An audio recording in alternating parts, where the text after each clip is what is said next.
Bom dia, eu sou Flávio Gomes de Barros e estamos juntos em mais um domingo. Voltamos a falar neste domingo sobre um tema que interessa a todos, a reforma tributária. O governo pretende implantar a reforma de forma gradativa entre os anos de 2026 e 2033. Quem ganha com essas novas regras? É o que vamos saber com o advogado Matheus Pimentel Cardoso, especialista nessa área. Matheus, seja bem-vindo aqui ao nosso Contextualizando. É um prazer estar aqui, muito obrigado pelo espaço. Bom dia para você que está em casa. E hoje, Flávio, vamos descer além aí nesse cenário, entender para todo mundo o que é que está acontecendo, como é que vai impactar, o que é que muda, o que é que se mantém. E vamos começar respondendo essa colocação que nós fizemos agora há pouco. Quem ganha com essa reforma tributária? Ou será que todos ganham, como diz o governo? Quem está falando isso é o governo, então a gente sabe que já tem alguém aí ganhando. É muito bom a gente falar em simplificar, em trazer facilidade e eficiência para um sistema de impostos e, ao mesmo tempo, esconder que essas alíquotas estão subindo. Ou seja, o maior beneficiado nesse cenário, com certeza, vai ser o governo, tanto federal, estadual como municipal. Para o contribuinte de Alagoas, por exemplo, o que é que influencia essa reforma? Olha, por conta dessa questão da unificação, vai acontecer o seguinte: o ICMS, que é o imposto estadual, ele vai deixar de ser pago separado. Ele vai entrar no chamado IBS, que vai comportar tanto o ICMS como o ISS, que é o imposto das prefeituras. O imposto seletivo, do que se trata? Pronto. Esse daí é um cenário bem mais diferente do que a gente estava imaginando. Quando a gente vai falar do imposto seletivo, ele vai ter aplicação em determinados bens que fazem mal à saúde da pessoa. Por exemplo, cigarros e entorpecentes, alguns medicamentos também podem ser que entrem. Ainda está sendo estudado, não tem ainda uma tabela discriminando quais são os produtos que vão ser alvo desse imposto seletivo. Quando é que se pode ter essa tabela? O governo federal ele tem o prazo até, se eu não me engano, o final desse ano, porque a lei já está em vigor, já está planejada para começar ano que vem, inclusive com a aplicação em conjunto com os impostos que já existem. Vai ser uma gradação, vai entrando a IBS e o CBS e vai saindo aos pouquinhos ICMS, ISS, o PIS/COFINS, IPI, ao longo dos anos. Do que se trata, por exemplo, a contribuição sobre bens e serviços? Pronto. A contribuição sobre bens e serviços, ela é o que a gente está chamando de CBS. Ela vai ser a contribuição focada para o governo federal. Vai unificar os impostos e as contribuições do governo federal, que vai incluir o IPI e a PIS/COFINS, que hoje todo empresário paga. E qual é o objetivo realmente, fora o governo ganhar dinheiro, arrecadar com isso, dessa reforma tributária? Um dos efeitos, eu posso falar assim, é diminuir o máximo possível da sonegação fiscal. Você vai acabar deixando de vender sem nota, comprar sem nota, porque como vai ser um sistema unificado em todo o Brasil, a gente acaba por minar a compra sem nota, o descaminho, toda essa operação que o governo não tinha controle, hoje ele assegura que vai estar de olho. E essa reforma contempla realmente todas as possibilidades ou ainda fica alguma brecha? Olha, se a gente está falando de tributação sobre o consumo, realmente ela está abarcando tudo. Desde o produto que sai lá da fábrica até a tinta que você vai usar na manicure. Todo esse caminho, ele está abarcado nessa reforma tributária, que são os impostos que eu gosto de falar, que é você paga sem ver. Quem paga os impostos não é o empresário, é o consumidor final, é todo mundo. Porque como é que um empresário vai tirar dinheiro do bolso para poder pagar? Ele tem que repassar esse custo para o consumidor. Ou seja, se vai ter um aumento de alíquota em toda a cadeia produtiva, isso vai chegar em quem? Na gente. Existe um segmento da economia que seja mais afetado com essa reforma? Principalmente o setor de serviço. O setor de serviço que hoje ele conta com a alíquota básica de entre 3% a 5%, ela vai subir para entre 26% a 28%. Isso é um aumento significativo, tem diversos estudos já de algumas entidades da área da economia que atestam que alguns tipos de serviços vão acabar ficando obsoletos. Não vai compensar financeiramente você contratar, você exercer esse serviço por conta do custo que você vai ter. O que é que propõe a reforma tributária em relação, por exemplo, ao imposto de renda? Olha, o imposto de renda, ele não está fazendo parte dessa reforma. Porque, como a gente tinha conversado, essa reforma está indo sobre os tributos do consumo. O imposto de renda, ele está separado. Ele pode vir em uma nova fase. Inclusive, é o que estão já discutindo sobre a questão da isenção até 5 mil, o imposto de renda também sobre dividendos e lucros, que ainda está esse embate lá no Congresso e até então não tem nenhuma resolução. E essa versão, falando sobre imposto de renda, que pode vir aí o imposto de renda sobre aluguel. Existe essa possibilidade? Olha, hoje já se paga imposto de renda sobre aluguel. Mas na reforma tributária, que a gente está falando aqui agora, ele não está abarcado. O que é que eu quero dizer com isso? A IBS e a CBS, para uma pessoa que aluga teu próprio apartamento, a tua própria casa, você não tem que pagar CBS e IBS. O que você tem que pagar é o imposto de renda sobre o dinheiro que você recebe. Isso falando de pessoas físicas. Agora, mudando de assunto para empresas, essas empresas que têm imóveis que eles alugam, aí elas têm que pagar o IBS e o CBS.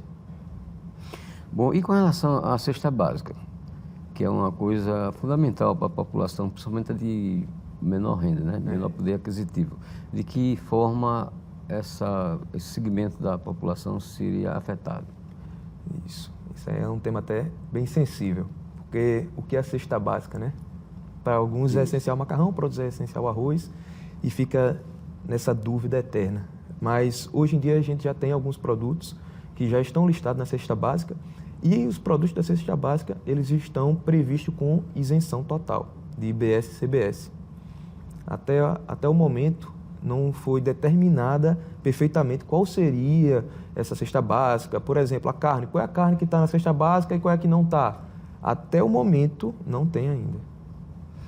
E quais os efeitos da reforma sobre, por exemplo, setores como bares e restaurantes? Bem, os bares e restaurantes, eles estão meio que num limbo ainda, a gente pode dizer. Porque o Simples Nacional ele vai continuar funcionando. Pode ter alguma alteração ou outra, mas nada muito significante. Mas agora falando do pessoal que tem o seu bar, que tem o seu restaurante, que tem a sua bodega, que está fora do Simples, que é lucro real, lucro presumido, eles sim vão sofrer uma situação bem pesada. Porque, como a gente tinha conversado, não vai ser só a CBS e o IBS. Tem um imposto seletivo. E bebida alcoólica, a gente tem que concordar que não é uma coisa tão boa assim para a nossa saúde. Então, além da IBS e CBS, ele vai ser penalizado com o imposto seletivo. Vou falar em saúde, qual é a situação, por exemplo, do cigarro?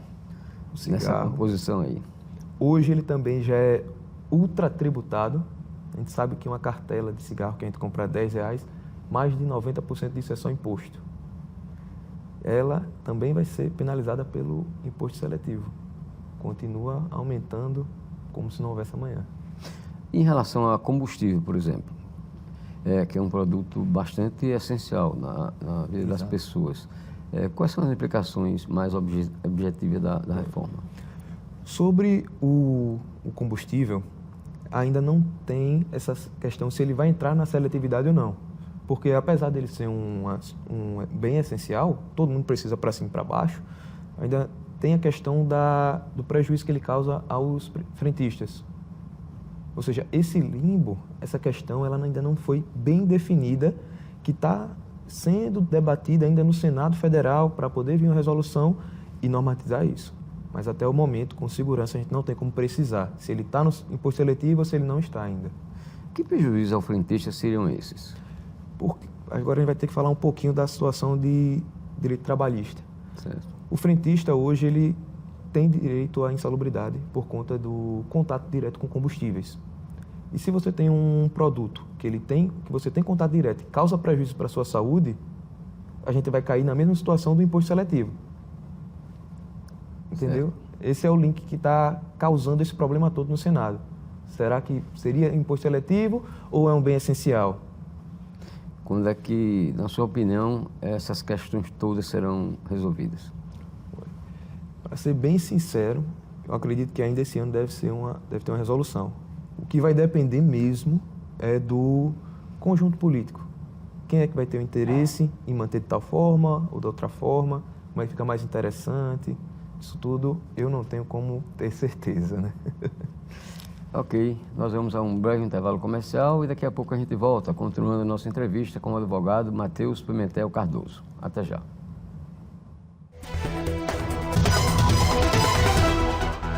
Estamos de volta com o programa Contextualizando aqui pela TV Pajuçara. Está comigo hoje o advogado Matheus Pimentel Cardoso. Ele que é especialista na área tributária. Bem, Matheus, como é que você poderia explicar o que seria cashback, que é uma das coisas previstas dessa reforma tributária? Pronto. Para a gente não falar só de coisa ruim, vamos falar de coisa boa também. Pronto, vamos lá. Certo. O cashback, hoje, ele é muito mais comum em compras online. O que é esse termo cashback? É quando você compra e ganha um troco a mais. Vamos supor que você vai comprar um produto que é R$100, você dá os R$100 e ainda assim volta 10, 20% desse valor. Como assim? Pois é. Hoje, em compras online, isso é muito comum. É uma forma que as lojas têm de fidelizar o cliente, a fazer com que ele faça o remarketing, a recompra, e não perder aquele cliente fidelizado. A reforma tributária, ela está também partindo desse mesmo pressuposto, mas com uma ideia um pouco diferente, que seria para garantir a justiça fiscal. Em qual sentido? Hoje, o tributo sobre o consumo, todo mundo paga a mesma coisa, independente se é mais rico ou se é mais pobre. O cashback, ele vai servir para as pessoas que são cadastradas, por exemplo, no Bolsa Família, que são de baixa renda, para que elas consigam ter o valor do imposto que ela pagou de volta. Esse é o cashback previsto na reforma. E agora, como é que a gente faz para saber quanto eu vou ter de volta, como eu vou receber esse dinheiro, se ele vai ficar preso em alguma situação? Isso ainda não sabe. Mas o que eu posso assegurar é, a partir de agora, você que está no Bolsa Família, no Cadastro Único, sempre que for comprar, bote o CPF na nota fiscal. Isso vai ser um benefício para você. E um controle a mais por parte do governo. Pois é, ninguém dá nada de graça, né? E nessa questão do cashback, o governo fica sem ganhar nada na transação? Pronto, aí é que tá. Para pessoas de baixa renda, também vai ter, ainda não existe, mas vai ter também a proporção que você vai receber de volta. Por exemplo, você pagou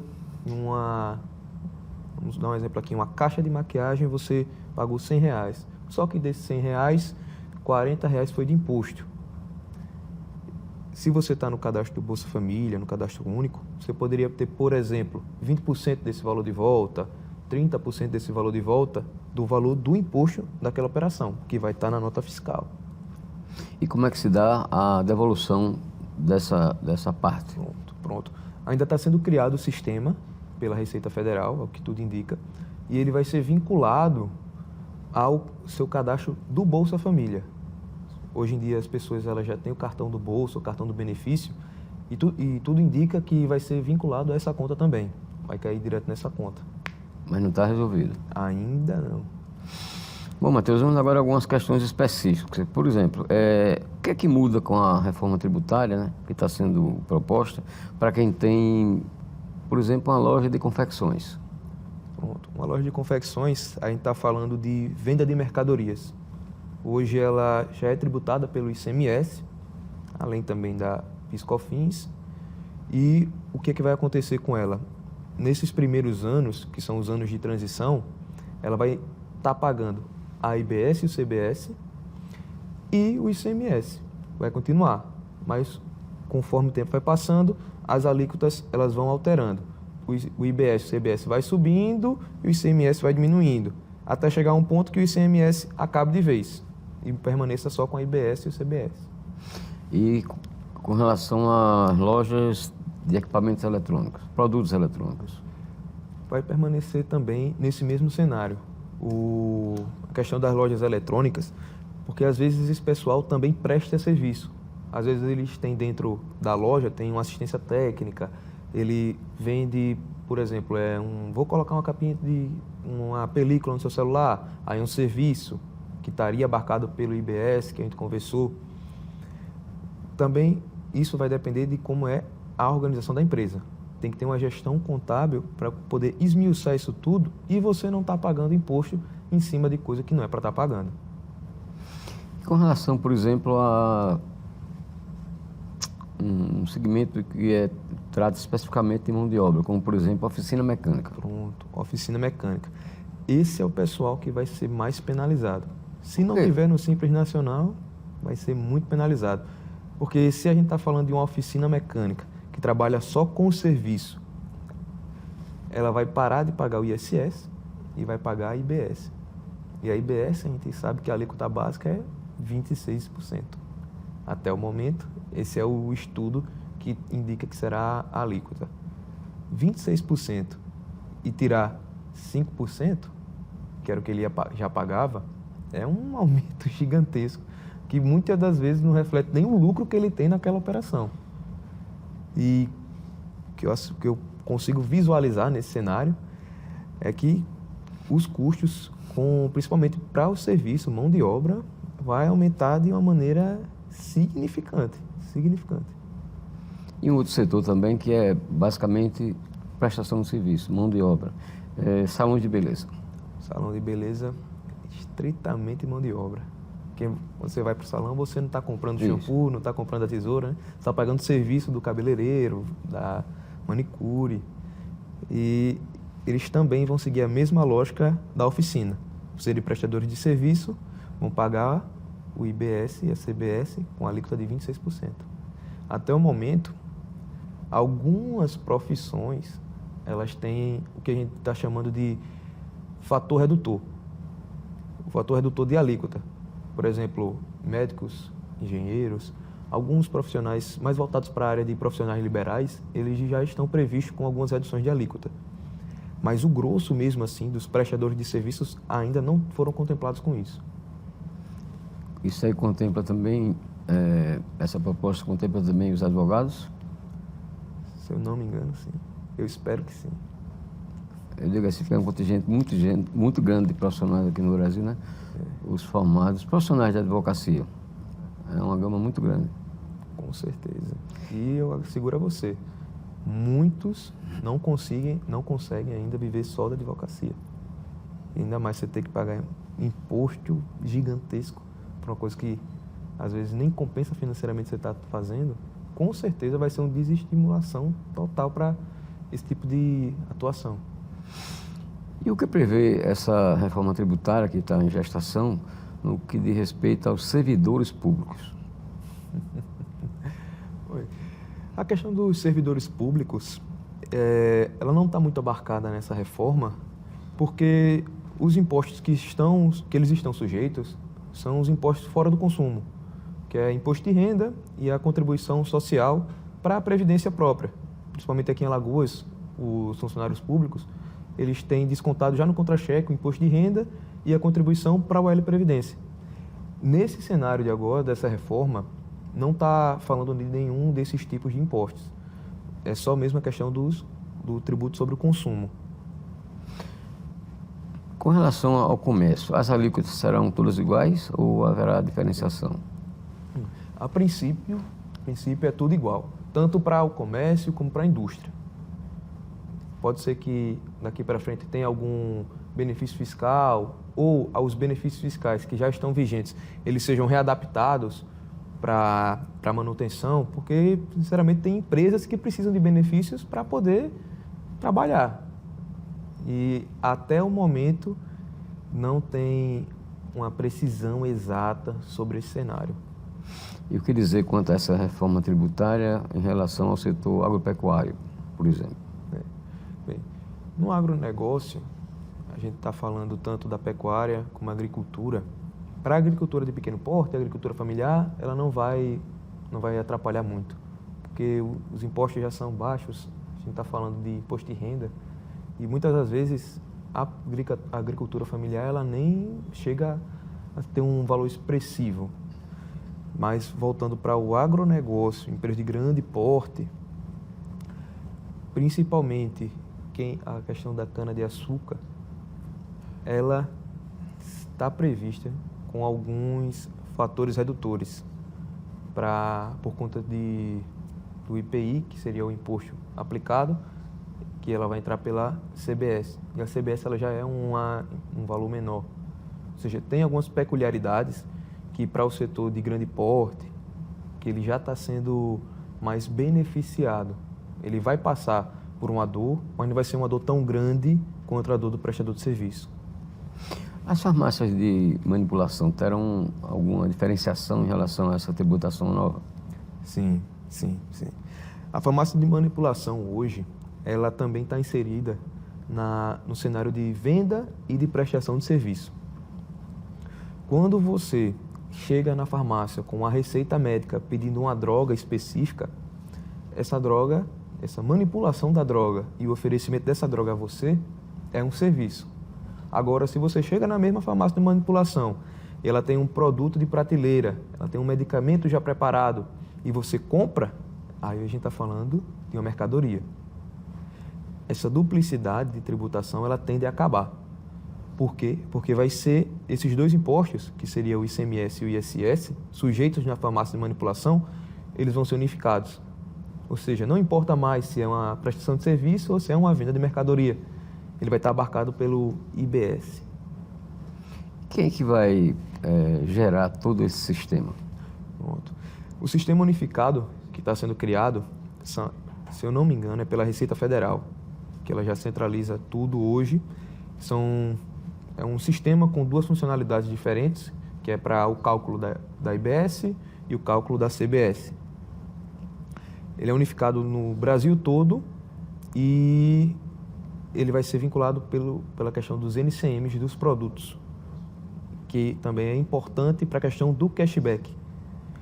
Além dos NCMs para os produtos, que é o código do produto, para a gente saber o que está comprando, para o governo saber o que a gente está comprando, está sendo criado também uma lista de uma pré-seleção para os tipos de serviço, para ficar também uma coisa mais uniforme.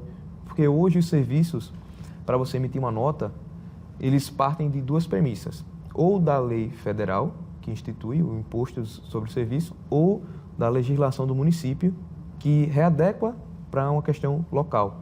E por conta dessa gama gigante de município, de leis de ISS diferentes, acaba criando uma distopia na nomenclatura e na questão da alíquota desse serviço. Ou seja, se eu faço um serviço X aqui em Maceió e eu faço a mesma coisa lá em Rio Largo, só que na lei de Rio Largo é outro nome, acabou isso.